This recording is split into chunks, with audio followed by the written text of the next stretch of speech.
Welcome to the formulize video about date boxes. Now this form we're working with already has a date box, so we can open that up and we can configure that to take a look briefly at the simple options for date boxes. The only option for date box is the default date that you want to have show up. You can put in a specific date. We could pick February the 15th, save that, and if we look at our form now, here's a blank copy of the form, and if we just reload that to see what effect our date has, well, of course that is the default date.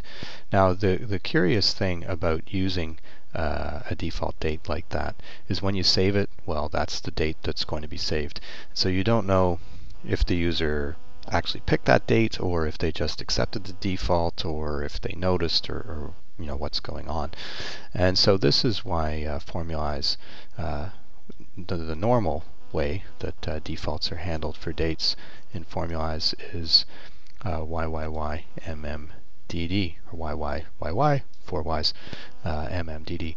And this, this basically causes a non-date default value to show up in the box, just like we saw when this form was first on screen. So there it is, and if the user is going to pick a date, they need to specifically choose a date. Then you know that any dates that people are submitting, they've actually chosen them. So that's really all there is to date boxes.